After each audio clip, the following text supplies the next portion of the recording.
All right, we'll bring Ron Sanchez on from Virginia next. Good morning. Good morning. If you got a question for Ron, go ahead and use the raise hand tool. First one up is Greg Medea. Hey, Ron, I'm just wondering, I'm sure you and your staff have looked at it. Do you have any idea what's happening in the second half of games where you guys seem to just kind of crumble down the stretch a little bit? Have you guys been able to pinpoint any reasons why the second halves have been such a struggle?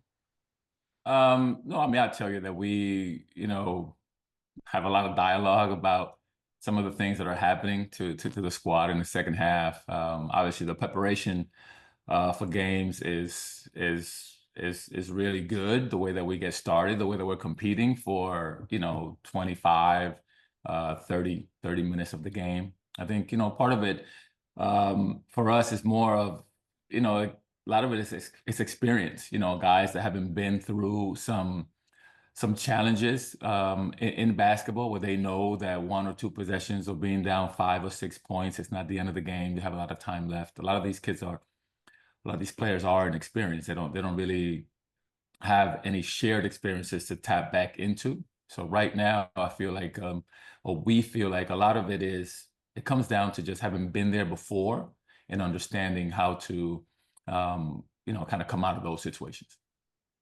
You guys get SMU on Wednesday night. You've seen them already. What's the benefit of seeing a team and preparing for them again? And how do you kind of look at that?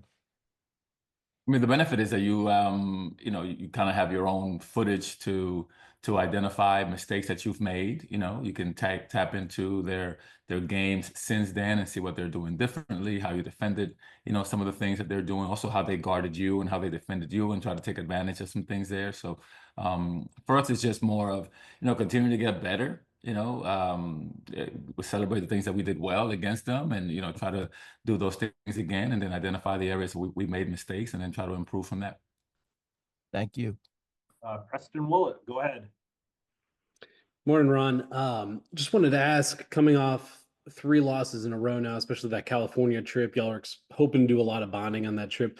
What's the overall morale? How would you judge that on this team right now? In sports, losing impacts obviously the locker room. Guys, kind of get down a little bit after not performing well.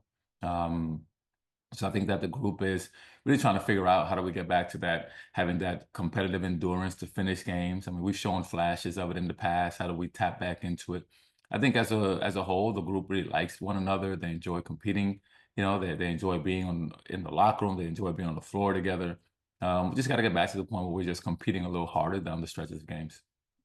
And then defensively, y'all just allowed 88 points. It's the most in ACC play in a long time. Just what are you seeing on that end of the floor right now? Yeah.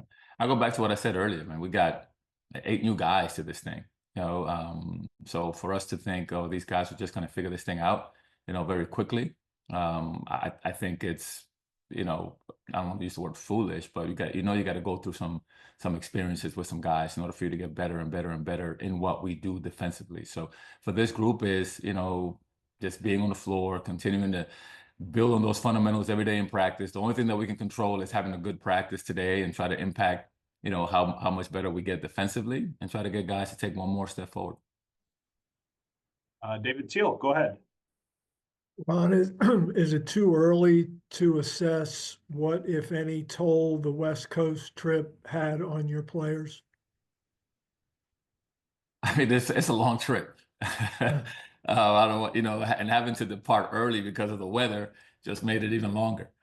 So I don't want to take that. I don't want to lose the fact that it was, a long trip for the guys. But, overall, I think, it was a good trip. It was well organized. Our staff did a fantastic job with it. We'll find out here, how things how things continue to go for us. We're going to plan well. Like I told you last week, we got a good plan in place, and we're going to stick to it. Hopefully we have enough rest, and we have tremendous amount of energy on Wednesday. That's just what it's all about. How hard can we compete on Wednesday, and how much energy we have.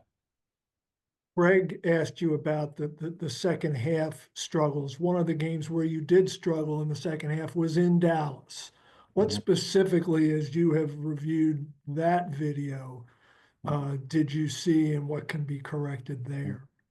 That was more, just execution down the stretch. We were in the game. We had a couple of possessions there where we turned the ball over in a row.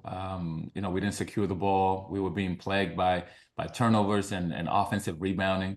So it's more of that than much of anything else.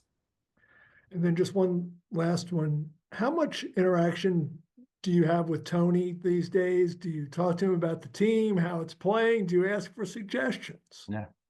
Well, it'd be foolish for me not to take advantage of, the relationships that I have, not only with Tony, but with other coaches. I talk to a lot of my friends, some that have been through situations like that I'm in now.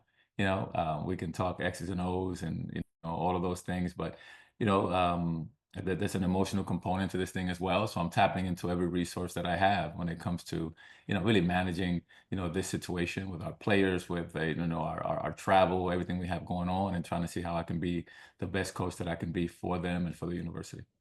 Do you mind sharing who some of those friends in coaching are that you've talked to about it? Yeah, I mean, obviously I talked to Tony, of course. Richie McKay is a dear friend, as well. I got Coach Larry Brown, who lives in Charlotte now. It's another guy that I talk to. I mean, I have a list of friends that I do, reach out to, just guys that can, share a nugget here or there. Obviously, I talked to Tony's dad, Dick Bennett, as well. Just people again that have been through it consistently, and they've been fantastic. Thank you. Go back to Greg Medea. Yeah, you promoted Ish to the starting lineup this past weekend. What'd you Yeah. see from him? What'd you like about what he did in his first career start? I thought Ish did a really good job. I mean, our offense, got off to a really good start against Stanford in the first, 10 minutes or so. But again, his lack of experience on the defensive side showed, and you expect that from a first year guy who's getting his first start. But I thought he did a really good job of helping us get started well offensively. Shot the ball really well. Then, did you guys think you were going to get more out of TJ Power than what he's provided production wise? And I guess what are some of the things you guys are doing behind the scenes to help him develop and to maybe where he can be a factor?